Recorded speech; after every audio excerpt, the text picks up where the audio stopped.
Seigneur, pardon parce que j'ai péché. Non, je me sens pas mieux. À une époque, il se flagellait. Est-ce que... Aïe! Aouh! Ah non, ça fait toujours mal. Non, c'est pas pour moi ce genre de choses. Et toi, quand tu pêches, ça t'arrive aussi de pas te sentir bien, qu'est-ce que tu fais quand tu te sens coupable? Bon, une série spéciale en 3 épisodes sur le péché, c'est la pensée du jour. Bienvenue avec Karine.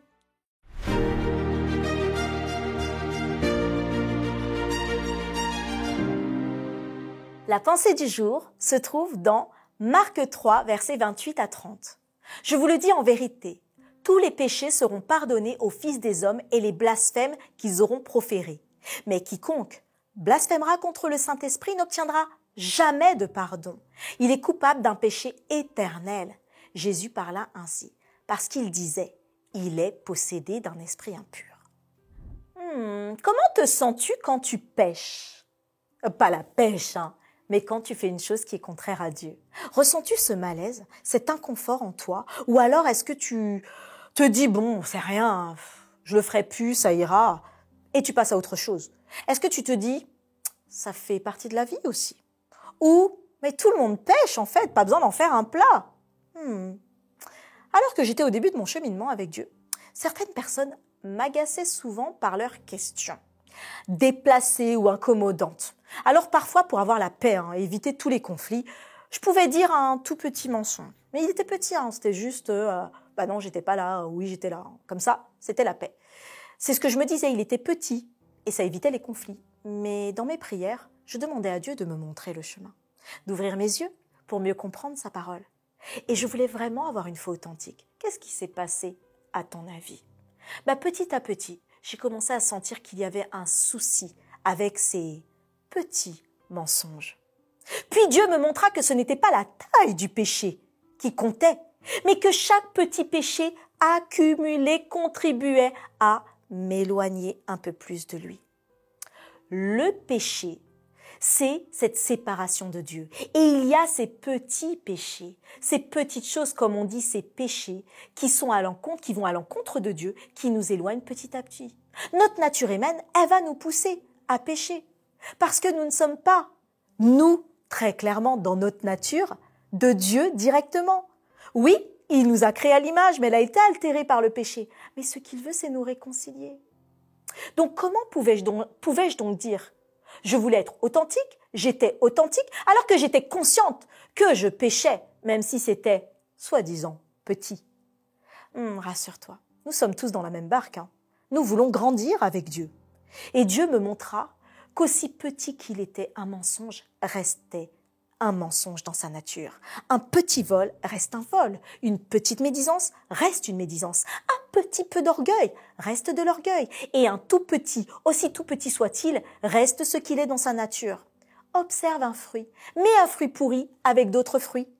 Que se passera-t-il? Les autres pourriront par la suite. Eh oui, une hormone dedans appelée l'éthylène, en charge de la maturité des fruits, va être dégagée. Mais lorsque le fruit est pourri, il y a ces bactéries en plus, il y a ces champignons, et cela devient plus fort. Et alors, les autres fruits, ce n'est pas qu'ils pourrissent directement, ils deviennent de plus en plus matures, et après, oui, ils pourrissent. Tes petits péchés, ils grossissent en toi. Ils altèrent ta perception de ce qui est juste et ne l'est pas. Et ils finissent par arriver à une destruction en toi. Cette destruction, elle ne sera pas visible tout de suite. Tu auras beau être beau, belle, charismatique, être apprécié des autres, mais intérieurement, tu te sépares de Dieu. Ce qui serait encore plus destructeur serait que tu finisses par ne plus jamais entendre la voix de Dieu. Et dans le livre de Marc, c'est ce que Jésus nous dit et sur lequel il nous encourage. En vérité, je vous le dis, tous les péchés seront pardonnés aux fils des hommes et les blasphèmes aussi qu'ils auront proférés. Dieu veut te pardonner tous tes péchés dès maintenant. Il efface ta faute maintenant. Il te restaure maintenant. Il te libère maintenant. Jésus dit aux pharisiens, vous pouvez être en désaccord avec moi. Vous pouvez ne pas accepter ce que je dis. Vous pouvez ne pas m'aimer même. Ça, je vous le pardonnerai. Par contre, il ajoute, quiconque blasphémera contre le Saint-Esprit n'obtiendra jamais le pardon. Il est coupable éternellement d'un péché éternel. Et pour mieux comprendre, Marc ajoute que Jésus a dit ça parce qu'il disait qu'il était possédé d'un esprit impur. Dieu peut tout te pardonner, mais pas de rejeter la vérité, celle que révèle le Saint-Esprit. Quand tu finis par nier, ignorer, rejeter le Saint-Esprit, cela, Dieu ne peut pas le pardonner.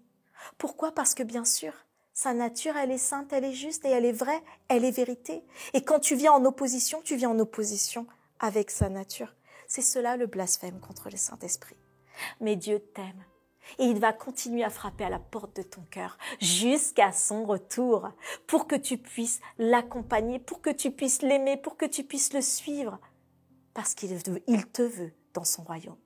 Aujourd'hui, reçois cela comme un réconfort, comme un encouragement.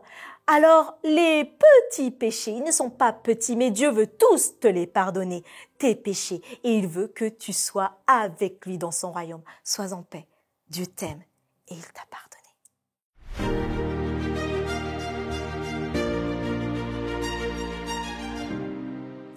Quelle merveilleuse possibilité que d'être pardonné instantanément. Tu vois, pas besoin de se flageller, pas besoin de se torturer même. Besoin juste de se mettre aux pieds de Jésus et de demander pardon. Toi aussi, ça t'a fait du bien. Alors n'hésite pas, dis-le à quelqu'un. Propose à quelqu'un de pouvoir sentir que ses péchés sont effacés. Et surtout, pense à t'abonner, à liker. Toute l'équipe FFN te passe le bonjour et on se dit à demain pour une autre pensée du jour.